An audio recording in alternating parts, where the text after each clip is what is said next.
Hello పెద్ద మనుషులు, వ్యాపారులు మరియు పెట్టుబడిదారులు. ప్రాజెక్ట్ మీతో టచ్లో ఉంది. గురు మార్కెట్స్ కంపెనీ గురించిన సారాంశ సమాచారంతో ప్రారంభిద్దాం. కొంచెం ముందుకు మేము ప్రతి పరామితిని మరింత వివరంగా పరిశీలిస్తాము. అవసరమైతే పాజ్ చేయడం సాధ్యపడుతుంది.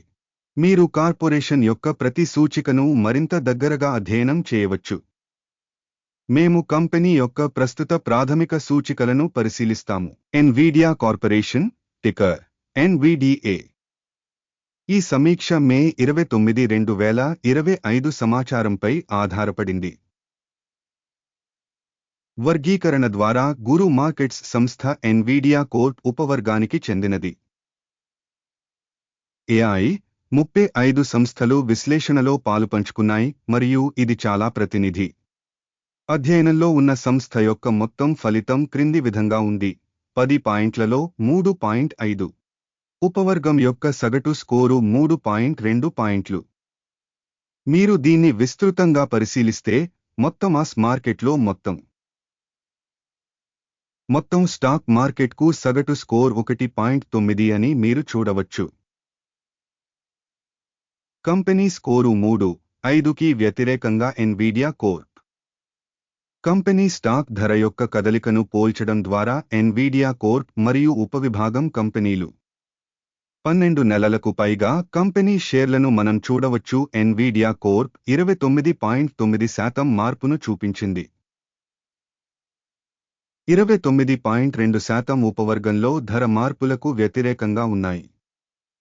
Company market capitalisation Nvidia corporation విలువ 3,287.15 బిలియన్లు మరియు ఉపవర్గం యొక్క మార్కెట్ క్యాపిటలైజేషన్ $3,385 బిలియన్లు. కంపెనీ పుస్తక విలువ $78.31 బిలియన్లుగా అంచనా వేయబడింది. ఉపవర్గం యొక్క బుక్ క్యాపిటలైజేషన్ $87 బిలియన్లు. మార్కెట్ మరియు బ్యాలెన్స్ క్యాపిటలైజేషన్ యొక్క షేర్లను పోల్చడం ద్వారా మనం ఈ క్రింది వాటిని చూడవచ్చు.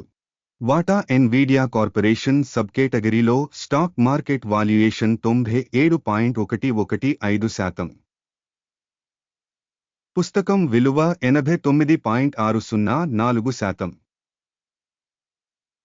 ఉపవర్గంలో కంపెనీ మార్కెట్ వాటా మరియు పుస్తక విలువ యొక్క మూల్యాంకనం చెడ్డది -1. అధ్యయనంలో ఉన్న సంస్థ 10.179 బిలియన్ల రుణ బాధ్యతలను కలిగి ఉంది. పుస్తక విలువకు రుణం కంపెనీ ఈక్విటీలో 13% సూచిస్తుంది. కంపెనీ రుణ బాధ్యతల స్థాయికి ఫలితం మంచిది 1. కంపెనీ మార్కెట్ ధర మరియు ఆదాయాల నిష్పత్తి 45.1. 48.7 ఉపవర్గానికి సగటుతో. ఉపవర్గంలోని కంపెనీలతో పోల్చితే స్టాక్ మార్కెట్ విలువ మరియు లాభాల నిష్పత్తి యొక్క మూల్యాంకనం మంచిది 1.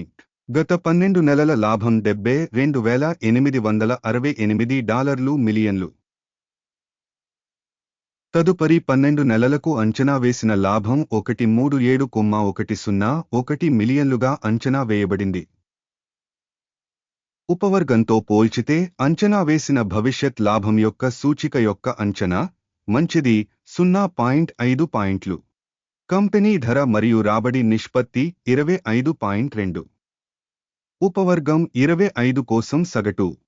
ఉపవర్గంలోని సూచికలతో పోల్చితే ఆదాయ సూచికలకు మార్కెట్ ధర మూల్యాంకనం ఆమోదించదగినది 0 పాయింట్లు.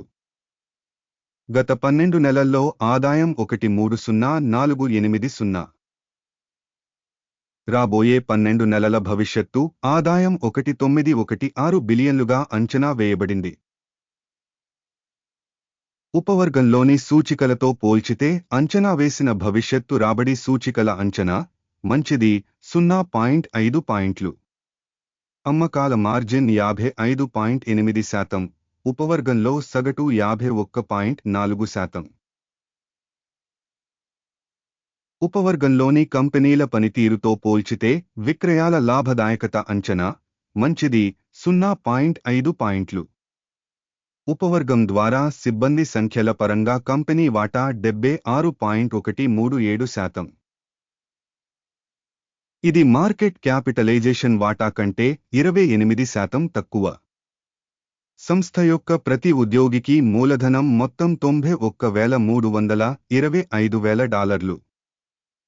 ఉపవర్గానికి ఇది $71,597,000. ఉపవర్గంలోని సూచికలతో పోల్చితే ప్రతి ఉద్యోగికి కంపెనీ మూలధనం యొక్క మూల్యాంకనం పాస్ చేయదగినది 0 పాయింట్లు. సంస్థ యొక్క ఉద్యోగికి లాభం మొత్తం $2,024,400. ఉపవర్గంలో సగటు 1,4696,000. ఉపవర్గంలోని సూచికలతో పోల్చితే ప్రతి ఉద్యోగికి కంపెనీ లాభం యొక్క మూల్యాంకనం మంచిది 0.5 పాయింట్లు. ప్రతి ఉద్యోగికి కంపెనీ విక్రయాల పరిమాణం $3,625,000. ఉపవర్గంలో $2,861,000. ఉపవర్గ సూచికలతో పోలిస్తే ఉద్యోగి రేటింగ్కు ఆదాయం మంచిది 0.5 పాయింట్లు. చిన్న లావాదేవీల పరిమాణం 1.1% అనుగుణంగా ఉంటుంది. ఉపవర్గానికి సగటు 1.3%. సాంకేతిక సూచిక RSI 14 కంపెనీకి 67% స్థాయిని చూపుతుంది. Nvidia corps. ఉపవర్గంలో RSI స్థాయి 14 సుమారు 67%. కంపెనీ షేర్ల విలువ ప్రస్తుతం సుమారు $135. కంపెనీ షేర్ల ఏకాభిప్రాయ ధర లక్ష్యం దాదాపు $163. ఆర్డర్ టేబుల్కి వెళ్దాం. ఇది మీకు అందుబాటులో ఉంది. దానికి లింక్ పిన్ చేసిన కామెంట్లో ఉంది. ఆర్డర్ పట్టిక మూల్యాంకన సమాచారం మరియు సూచన వ్యవస్థ ద్వారా ఇచ్చిన సీజన్లో తీసుకున్న అన్ని నిర్ణయాలను కలిగి ఉంటుంది. గురు మార్కెట్స్. ఆర్డర్ టేబుల్కి యాక్సెస్ ఉచితం మరియు పిన్ చేసిన కామెంట్లోని లింక్ ఓపెన్. సంస్థ యొక్క విశ్లేషణ ఫలితంగా Nvidia corp stock valuation reference system guru markets ఒక నిర్ణయం తీసుకోబడింది. ప్రస్తుత వీడియో స్థూలదృష్టి అయినందున ఒప్పందాన్ని తెరవవద్దు. ఈ వీడియోను చూసినందుకు మరియు సహాయ వ్యవస్థను ఉపయోగించినందుకు మీ అందరికీ చాలా ధన్యవాదాలు. గురు మార్కెట్స్.